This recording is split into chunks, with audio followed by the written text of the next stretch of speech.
이제 고대 봤으니까 다음으로 넘어가야죠. 근데 고대를 봤으면 중세, 그 다음에 근대 이렇게 넘어야 되지 않습니까? 근데 지금 중세가 빠졌어요. 갑자기 근대로 넘어와 버렸죠? 이유가 있습니다. 지금 타이틀이 뭐예요? 아까 고대 민주정치였죠. 즉 포인트는 민주정치예요. 민주정치의 발전 과정이거든요. 중세에는 민주정치가 시행되지 못했습니다. 뭐 아는 사람도 있을 겁니다만 중세는 종교 중심 사회였어요.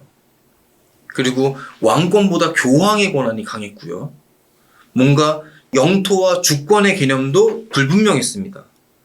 그래서 이 민주정치가 다시 시작되게 된 계기는 이제 근대에 들어서 시작되었기 때문에 우리는 통상 민주정치의 발전 과정을 볼 때 중세는 보지 않고 고대에서 근대로 이렇게 넘어오게 됩니다. 자, 그리고 근대 사회가 가장 중요합니다. 근대 사회가 가장 중요해요. 자, 근대 볼게요. 근대 국가는 여기가 되게 여러 가지 것들이 많이 나올 거예요. 근대 국가는 현대 민주정치의 기반이 완성된 시기라 할 수 있을 만큼 민주주의의 비약적 발전이 있던 시기라 볼 수 있다. 현대사회에 적용되고 있는 국민주권의 원리, 법치주의. 자, 여기 좀 체크를 해볼게요. 지금도 있는 국민주권의 원리, 법치주의, 천부인권사상, 입헌주의, 이런 모든 것들이 다 근대국가에서 시작했대요. 근대국가를 시작으로 정착된 것을 보면 알 수 있다. 그렇다면 근대민주주의는 어떠한 과정을 거쳐 발전하게 된 것일까? 여기서부터는 약간 역사적인 내용이에요. 역사적인 내용. 읽어보죠. 중세 유럽에서는 많은 양의 차와, 마시는 차입니다. 많은 양의 차와 비단을 소비하였는데 이는 아시아에서 주로 수입하였다. 그러나 문제는 아시아와 직접 교역하지 못하고 이슬람 상인들을 통하여 수입에 의존하다 보니 많은 중개 수수료를 부담하게 되었고 이에 직접 교역을 하기 위하여 신항로 개척이 이루어지면서 유럽의 상업은 새로운 국면을 맞이하게 된다. 자, 무슨 말일까? 잠깐만 위로 올려볼게요. 자, 그림을. 우리 간략하게 이게 유라시아 대륙이라고 합시다. 유라시아 대륙이란 유럽, 아시아 붙어 있잖아요. 이걸 의미하는 거예요. 그럼 유럽인들이 마시는 차, 비단의 소비가 늘었다는 얘기잖아요. 그런데 이러한 마시는 차와 비단은 유럽에서 생산이 안 되고 다 수입에 의존했는데 어디서 수입을 했느냐? 아시아 국가에서 대체로 많이 나왔어요. 그런데 그럼 어딜 말할까요? 뭐 중국이라던가. 네. 그리고 여러분들 우리 한국사 시간에 병란도, 고려의 병란도 아십니까? 이슬람 상인들과 교역했다? 아마 들어봤을 수도 있어요. 그래서 이들이 아시아와 교역을 하면서 이거를 이제 수입을 했는데 직접 교역을 못했어요. 중간에 누가 버티고 있었느냐? 여기에 이슬람 세력이 버티고 있었습니다.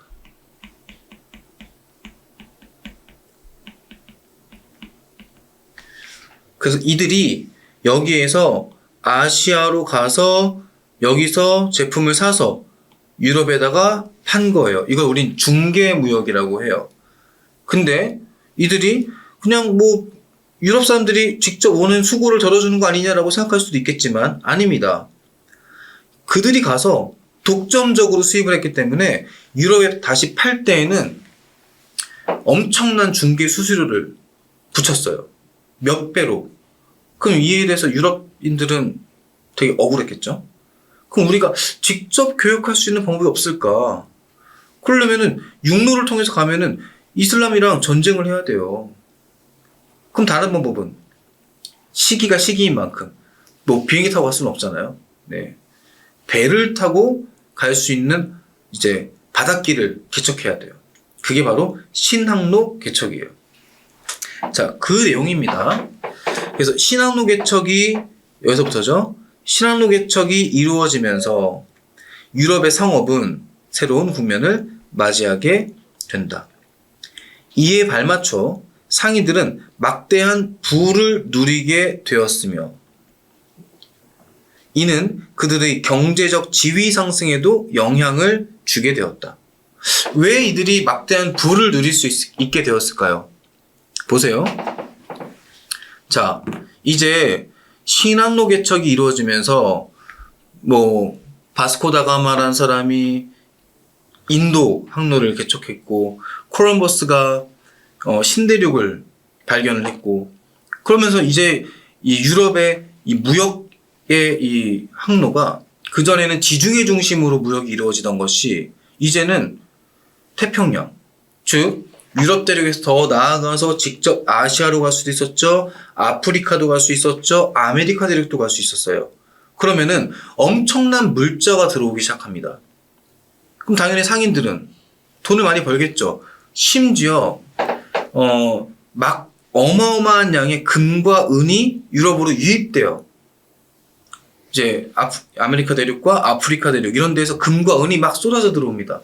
그런데 그 당시에 유럽의 화폐는 금과 은이었단 말이죠. 그러면 금과 은이 많이 들어오면 화폐의 량이 많아질 수밖에 없어요. 이거 우리 조금 유식한 말로 통화량이 증가한다라고 하죠. 통화량, 화폐의 량이 증가하게 되면은 화폐의 가치가 어떻게 될까요? 떨어집니다. 화폐의 가치가 떨어지게 되면은 이전에 10,000원 주고 살 수 있었던 거 이제는 15,000원, 20,000원 주고 사야 돼. 그럼 물건값은 올라가는 거죠. 즉 화폐의 가치가 떨어지고 물건값이 올라가는 거 우린 인플레이션이라고 해요. 갑자기 경제 시간이 됐죠? 네, 인플레이션이라고 합니다. 이렇게 되면요, 이렇게 물가가 상승하는 상황이 되면 누가 유리할까요? 판매자들이 유리합니다. 왜? 비싼 가격으로 팔면 되니까. 누가 불리할까요? 소비자들은 불리해지죠. 현대 상황으로 얘기하자면은 자영업자들은 조금 유리해지고요. 봉급 생활자들은 불리해집니다. 물가가 오르는 만큼 월급이 같이 오르지 않기 때문에. 자, 어쨌든 이렇게 되면서 상업이 눈부시게 발전해. 이걸 우리는 상업혁명 그리고 가격혁명. 자, 그 얘기입니다. 이렇게 되면서 이 상인들은 엄청난 경제적 부를 누리고 이들은 경제적 지위 상승에도 영향을 주게 되었다. 이러한 과정에서 자, 이제 부자가 됐잖아요. 그럼 이제 뭐가 보이겠어? 정치적 지위 상승의 욕구가 나타나게 되었다라는 거죠. 이들, 즉 부르주아들이 주축이 되어 유럽을 시작으로 각국에서는 시민혁명이 시작된 것이다. 뜬금없이 웬 부르주아? 자, 이거 약간 선생님 부연 설명을 해볼게요. 이들이 엄청난 부를 누리게 됐다 그랬잖아요. 그러면 상인들에게 있어서 제일 중요한 게 뭘까요? 안정적으로 장사하는 게 제일 중요하잖아요. 근데 그 당시에는 해적들이 그렇게 많았대요. 그리고 노략질도 되게 심했고. 그럼 이제 안정적으로 상행위를 하는 게 힘든 거야. 그래서 이제 왕과 같은 이제 권력 있는 사람들과 딜을 합니다. 왕이 내가 그럼 너를 보호해 줄게. 대신 너는 나에게 이만큼의 세금을 내. 오케이, 콜. 계약 성립. 그럼 이들은 이 왕과 같은 권력이 있는 사람들이 그런 성 안에서 보호를 받으면서 안정적으로 장사, 상회를 할 수 있게 된 거죠. 그래서 부르주아라는 말은 요새 이제 보통 사람들이 뭔가 부자, 돈 많은 사람의 대명사격으로 쓰고 있잖아요. 실제로 부르주아라는 단어는 성 안에 사는 사람들이라는 뜻입니다. 즉, 그들을 우리는 이제 부르주아라고 했고, 이 부르주아들이 대체로 돈이 많은 상공시민층이었기 때문에 이들이 이제 정치적 지위 상승의 욕구가 나타나게 되면서 또 이 당시에 막 여러 가지 사상들이 막 유입됐거든요. 갑자기 또 세계사 선생님이 됐어. 이 당시에 들어온 사상들이 뭐 천부인권 사상, 계몽 사상, 사회계약설, 뭐 인간의 권리는 하늘로부터 부여받은 거야. 절대 포기할 수도 양도할 수도 없어. 그리고 이전에 중세의 어떤 종교 중심적인 어떤 그런 사회에서 신중심적이었잖아요.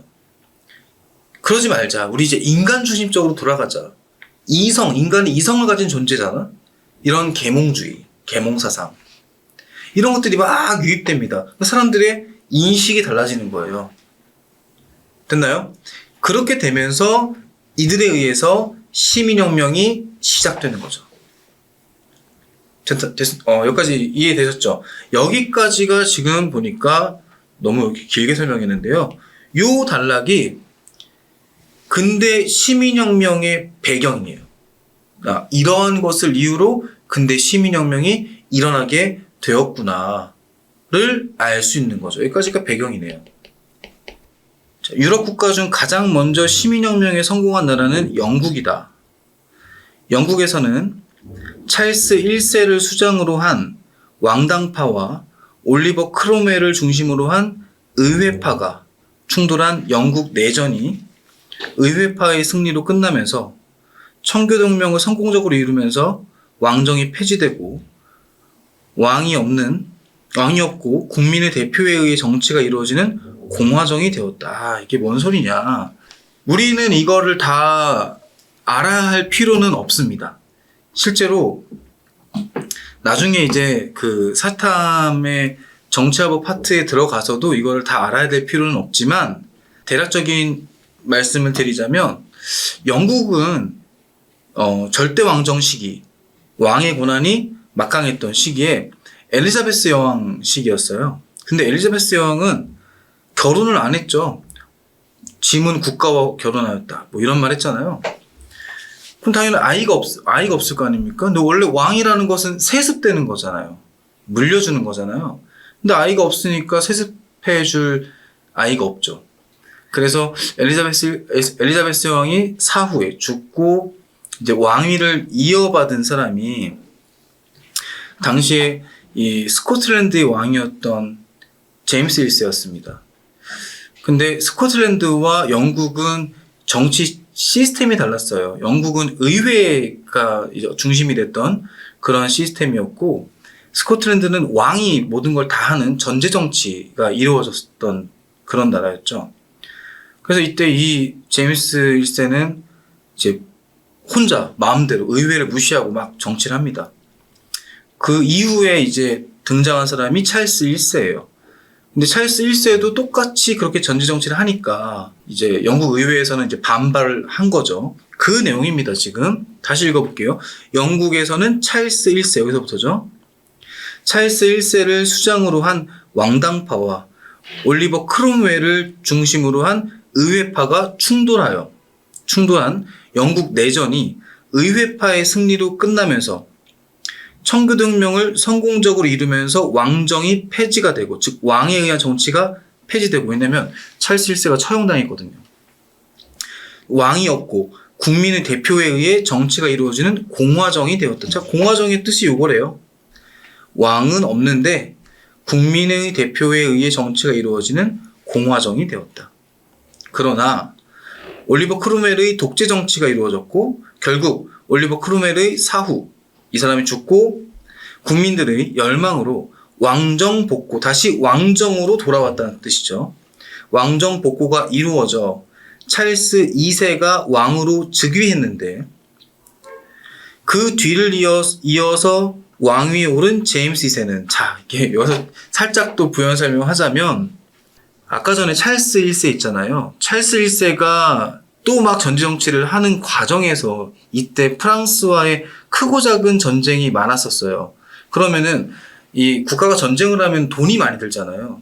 그러면은 막 세금도 막 여기저기서 막 걷어야 되고 한단 말이지. 그런데 이때 의회에서는 찰스 1세를 견제하기 위해서 권리청원이라는 문서를 제출합니다. 그러니까 여기 내용에는 의회 동의 없이는 세금을 막 부과할 수 없어, 막 이런 말들이 써 있었어요. 어쩔 수 없이 공식적으로 올라온 거니까 찰스 1세는 이걸 오케이 승인할 수밖에 없었겠죠. 그러고 난 이후에 의회를 해산시켜 버렸어요. 그러고 난 다음에 재정적으로 어려워지니까 세금을 더 걷어야 될 상황이 된 거야. 그럼 어떻게? 의회의 동의를 얻어야지만 거둘 수 있다는 문서에 승인을 했는데 임의로 막 거둘 수는 없잖아요. 그래서 자기가 해산시켜 놓고서 다시 소집을 합니다. 한 13년 정도 됐나요? 그럼 오랜 시간 동안 자기가 해산시킬 때는 언제고 다시 모이라고 해서 한다는 말이, 야, 나 세금 좀 더 거두려고 하는데 니네 동의 좀 해라. 하겠습니까? 여러분 같으면? 안 하겠죠. 그래서 의회하고 왕이 충돌하게 된 거예요.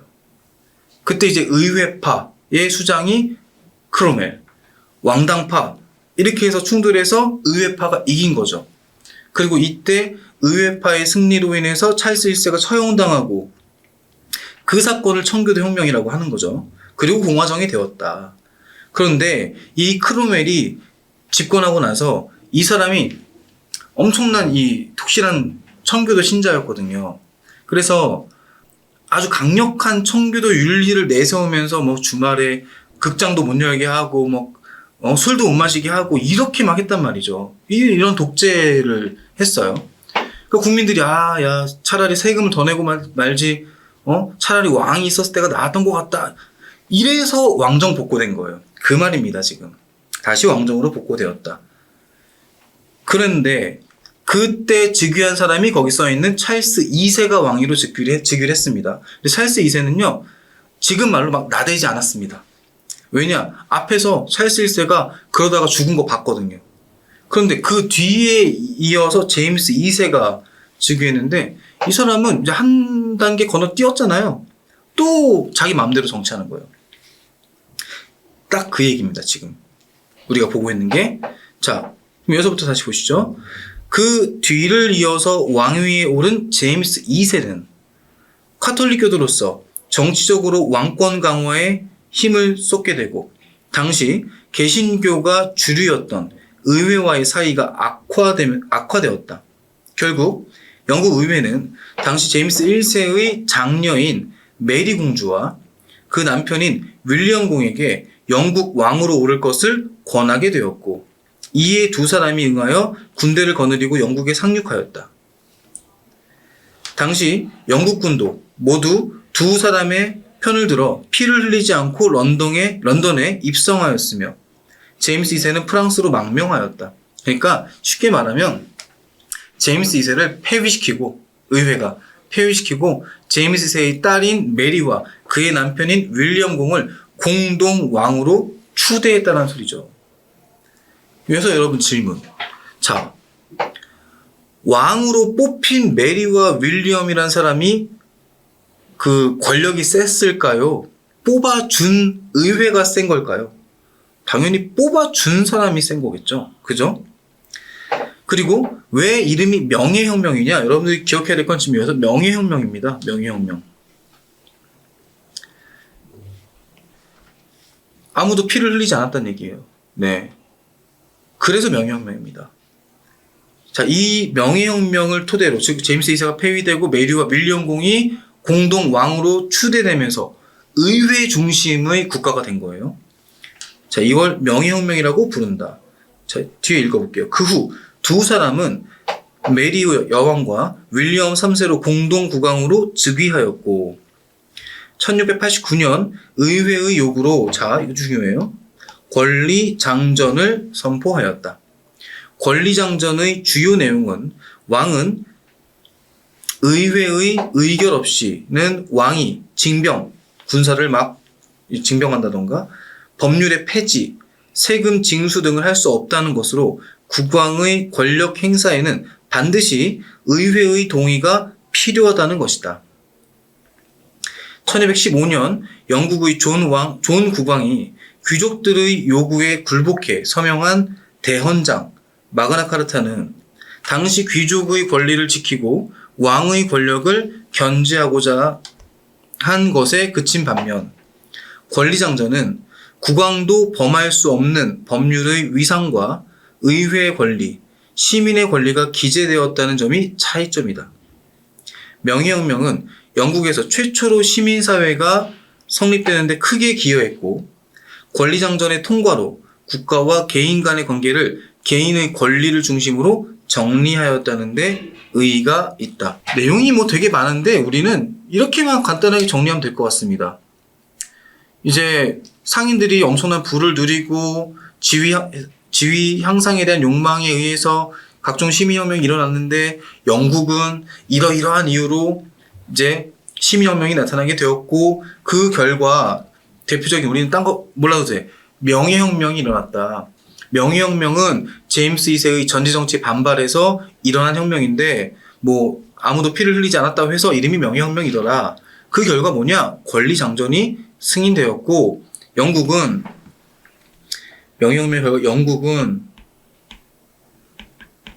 입헌 군주제가 되었다. 그 다음에 권리장전이 승인됐다. 입헌 군주제란 왕은 있습니다. 하지만 왕의 권한이 없어요. 지금 딱 영국이잖아요. 영국, 일본 같은 나라입니다. 왕이 있잖아요. 근데 모든 권한은 누가 갖고 있죠? 의회가 갖고 있습니다. 그런 걸 입헌 군주제라고 해요. 뭐 지금 말로 따지면 의원 내각제죠. 네, 그건 나중에 배웁니다. 여기까지가 영국이에요. 그 다음 영국은 프랑스와 크고 작은 분쟁이 많았었고 이러한 분쟁에 의해 재정적인 어려움을 겪었었다. 그리하여 자국 내에서는 물론 식민지에 대해서도 많은 세금을 걷게 되었고 당시 영국은 되게 많은 식민지를 거느리고 있던 나라. 그래서 별명이 있었잖아요. 해가 지지 않는 나라. 네. 당시 영국의 식민지였던 아메리카 대륙에 대해서도 조세를 즉 세금을 확장하는 정책을 시행하게 되었다. 아메리카 대륙은 1492년에 신대륙으로 발견되어 영국에 의해 식민 지배를 받고 있었는데 식민지였음에도 불구하고 종교의 자유를 찾아 영국인들이 대거 이주하여 살고 있던 지역이다. 그러니까 식민지인 듯 식민지 같지 않은 식민지. 무슨 말이냐? 우리 조선이 일제 식민 통치를 당할 때에는 조선에 조선인들이 살았잖아요.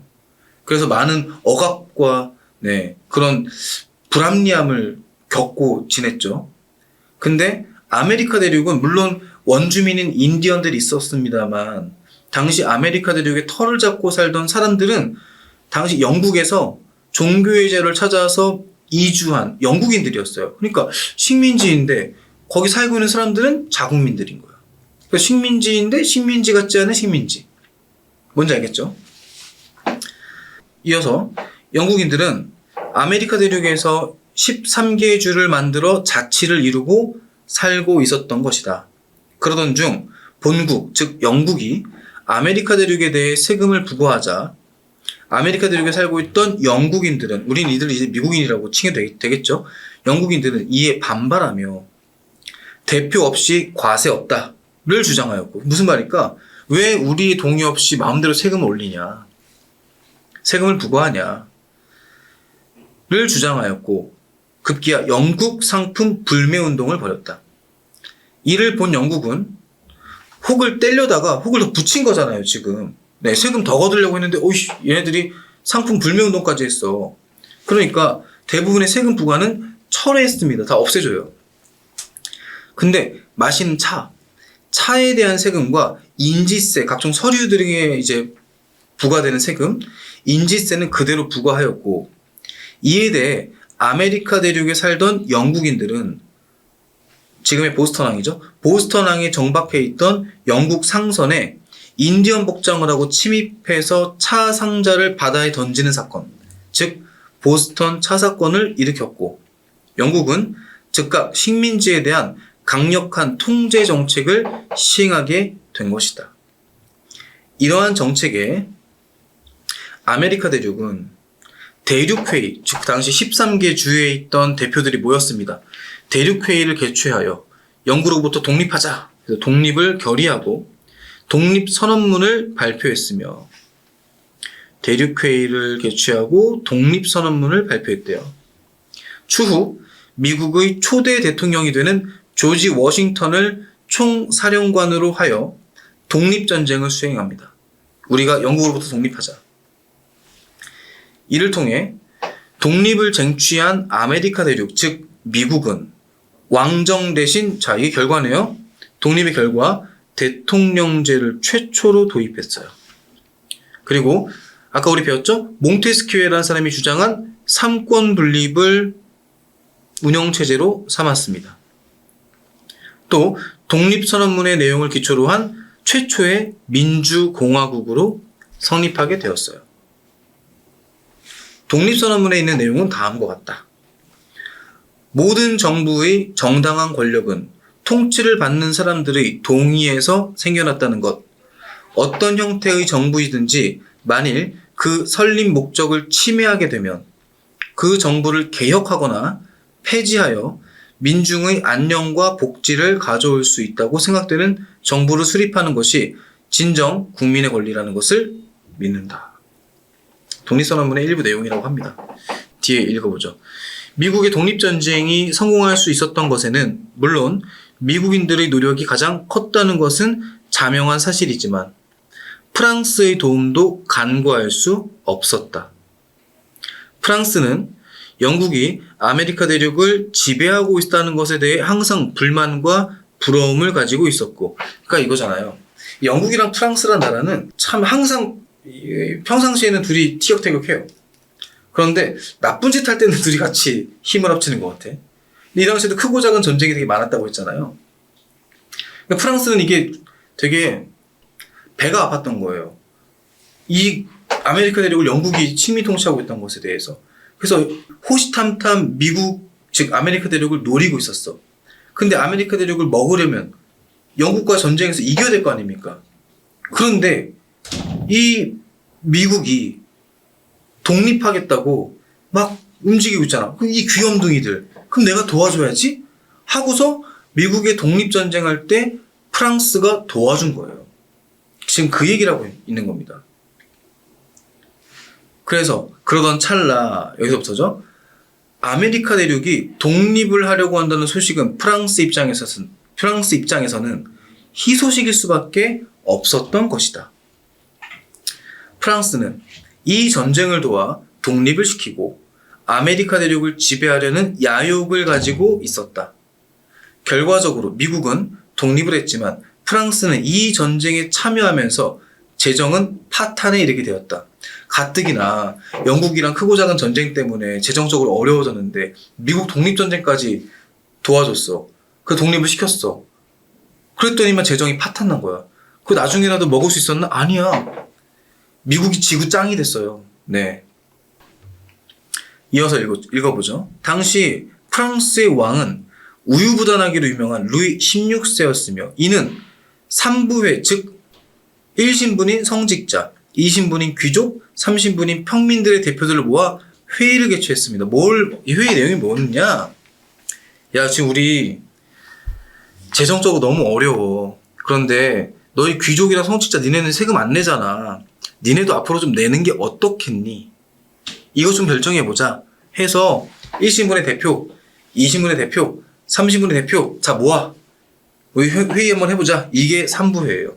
이거를 베르사유 궁전에서 시행을 합니다. 루이 16세보다 더 유명한 게 그 부인이죠. 마리 앙뚜아네트. 딱 그 시기입니다. 개최하였는데 자 이때의 안건은 현재까지 세금을 납부하지 않았던 1, 2신분들도 세금을 납부하자는 내용이었다. 그러나 결과는 현재까지와 마찬가지로 3신분만 세금을 납부하는 것으로 정해졌다. 이유는 표결 방식의 문제였다. 예컨대 예를 들어서 1신분은 1인당 5표의 효과, 2신분은 1인당 3표의 효과, 3신분은 1인당 1표를 행사하는 것과 마찬가지의 방식이었던 것이다. 자, 이에 3신분 어땠겠어요? 열받죠.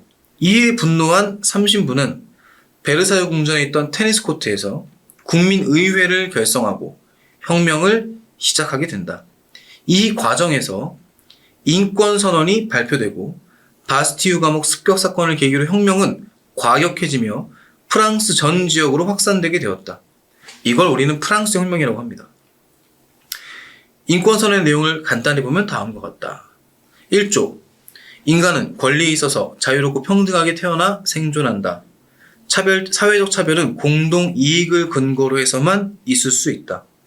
제2조 모든 정치적 결사의 목적은 인간의 자연적이고 소멸될 수 없는 권리를 보전함에 있다. 그 권리란 자유, 재산, 안전, 그리고 압제의 저항 등이다. 제4조 자유는 타인에게 해롭지 않은 모든 것을 행할 수 있습니다. 그러므로 각자의 자연권 행사는 사회의 다른 구성원에게 같은 권리의 향유를 보장하는 이외의 제약을 갖지 아니한다. 그 제약은 법에 의해서만 규정될 수 있다. 인권선언의 내용에 대한 분석은 제가 이보다 좀 더 위의 난이도인 레드 파트에서 분석을 해놨습니다. 분석해보면 참, 이 당시에 이런 걸 쓸 수 있었구나.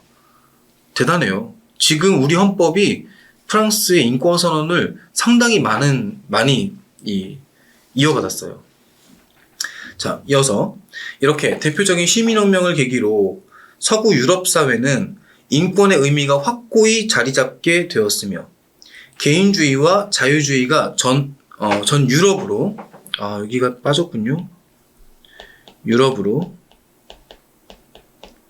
확산되었고 기존보다 시민의 개념이 확대되게 되었다. 그러나 여전히 재산이 많은 사람들에게만 시민의 자격을 부여하는 등의 한계를 보이게 되어 추후 각종 참정권 확대 운동이 나타나게 되는 원인이 되었다. 내용 되게 많죠. 글을 다 읽어도 글의 내용이 다 머릿속에 안 들어올 수도 있어요. 간략하게 정리해 볼게요. 우리 첫 번째 배경은 넘어가더라도 3대 시민혁명이 나왔습니다. 3대 시민혁명.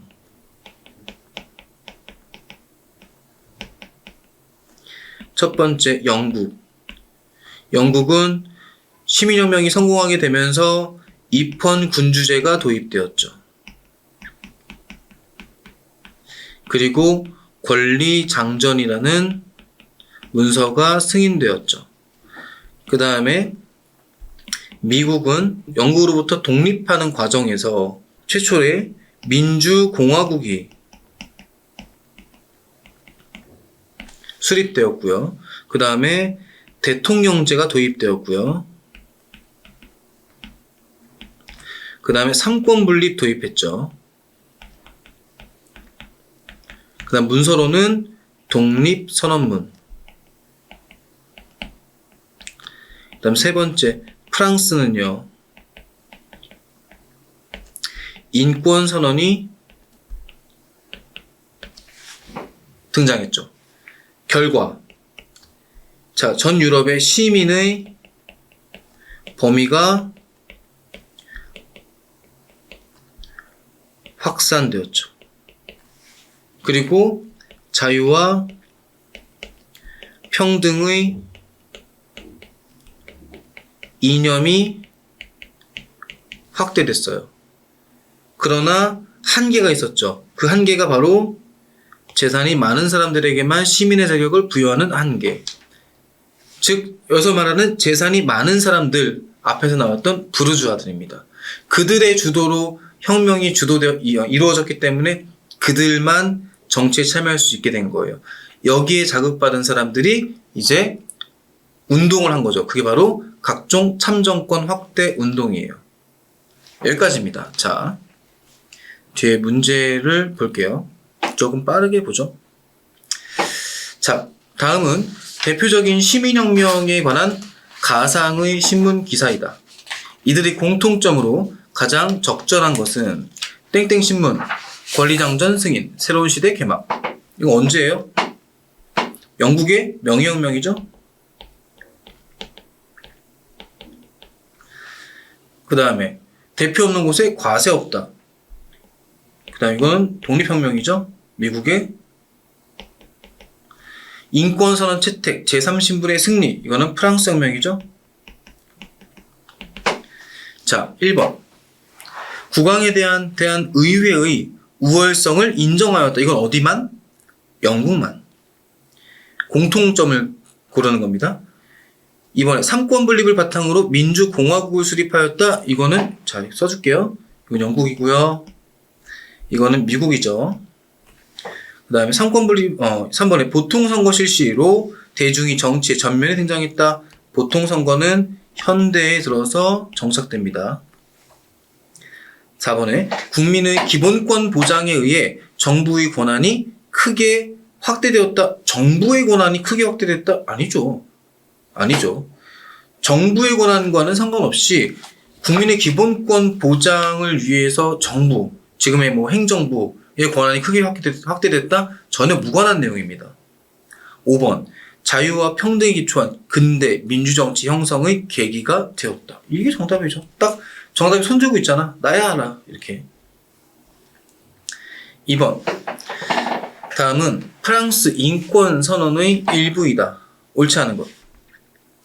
이건 아래에서 올라갈게요. 인권을 자연법상의 권리로 보고 있다. 자연법이 뭐였죠? 우리 지난 시험방송 때 선생님이 얘기했던 것 같은데, 자연법이란 자연의 이치와 같이 물이 위에서 아래로 흐르고 바람이 고기압에서 저기압으로 불고 절대 변하지 않는 사실이죠. 이처럼 인간의 권리도 그러하다. 절대 양도할 수도 포기할 수도 없다. 그런 게 자연법이다. 즉 인권을 자연법상 권리로 보고 있다. 자, 맞습니다. 어디서 나오느냐? 인간의 권리는 자유롭고 평등하게 태어나 생존한다. 그리고 모든 정치의 결사의 목적, 그 다음에 모든 주권의 원리, 권리의 보장, 이런 말 써 있습니다. 이거 다 천부인권설의 근거에서 나온 말이에요. 네. 그 다음에 2번에 국민의 저항권을 인정했다. 자, 여기 써 있네요. 모든 정치적 결사의 목적은 압제의 저항이다. 됐나요? 이런 걸 저항권이라고 해요. 다음, 직접 민주정치 확대를 주장하고 있다. 직접 민주정치 아니죠. 이건 언제입니까? 고대 그리스 아테네예요.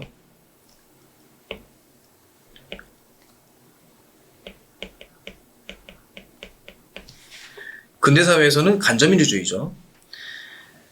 다음에 4번에 권력분립 원리의 제도화를 강조하고 있다.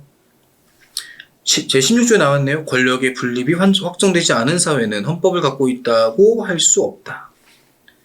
5번에 국가 의사의 최고 결정권이 국민에게 있다고 보았다. 그럼 국민 주권을 말하는 거잖아요. 국민 주권. 자, 모든 주권의 원리는 본질적으로 국민에게 있다. 다 나오죠? 네. 오케이. 다음 3번. 자, 밑줄 친 사회적 상황에 대한 옳은 설명. 고대 아테네 민주주의의 이상은 중세를 지나 17, 18세기에 자유롭고 평등한 사회를 건설하려 했던 정치적, 사회적 변혁 운동으로 부활하였다. 이는 당시의 사회적 상황과 무관하지 않았으며 그 결과 인간의 존엄성 및 자유와 평등의 이념이 널리 퍼졌다. 그러면 이 사회적 상황은 17, 18세기, 즉 근대 시민혁명이 일어났던 그 시점을 말하는 겁니다. 1번. 상공업과 무역 발달에 따른 귀족 계급의 성장? 아니죠. 상인들의 성장. 사회적 불평등 심화에 따른 복지 이념의 등장? 복지는 현대에 들어서 등장했습니다. 이성으로 사회 모순을 극복하려는 사상의 확산? 맞죠. 이거 아까 잠깐 선생님 얘기했었죠? 이게 계몽사상이에요. 이성. 이게 아까 언제 드러났다? 근대에 들어서. 다음, 민의에 충실하지 않은 대의제에 대한 불만 증대. 대의제가 정착되는 거는 시민혁명이 끝나고 난 다음부터예요. 네. 다음, 성인 남성들에게만 주어진 투표권에 대한 여성들의 불만 확산. 이거는 두 가지로 볼 수 있습니다. 고대 그리스 아테네에서도 여성들은 할 수가 없었죠. 그 다음에 시민혁명이 끝나고 나서도, 이건 뒤에 나오겠지만, 시민혁명이 끝나고 나서도 재산이 많은 성인 남성들만 정치에 참여할 수 있었어요. 그러면 이것은 시민혁명 이후의 얘기란 소리예요. 그래서 딱 이 사회적 상황은 아닌 거죠. 답은 3번이 되는 겁니다. 오케이. 다음 4번. 자, 제시된 글을 통해 파악할 수 있는 주제. 프랑스 혁명 후 1791년, 그럼 18세기네요. 제정된 헌법에 따르면 시민은 세 종류로 나뉘어 있었다. 재산이 없어 소유권을 행사하지 못한다는 이유로 선거권을 행사할 수 없는 사람들, 연간 3일의 노동 임금에 해당하는 액수의 직접세를 납부하는 계층으로서 선거권을 가진 사람들, 그리고 10일의 노동 임금에 해당하는 액수의 직접세를 납부하는 계층으로서 선거권은 물론 피선거권도 갖고 있는 사람들이다. 또한 당시에는 일정한 양의 토지를 소유하고 은화 1마르크에 해당하는 직접세를 납부해야만 입법의회의 소속 의원이 될 수 있었다. 이게 무슨 말일까요? 재산, 내는 세금에 따라서 선거권을 각각 다르게 부여했어요. 그죠? 이게 뭐였습니까? 아까 우리 시민혁명의 한계가 뭐였다? 재산에 따라서 참정권을 부여했다. 딱 나오네요. 시민혁명의 한계점이죠. 주제는. 됐나요? 오케이. 자, 뒤에 어휘가 나와 있고요.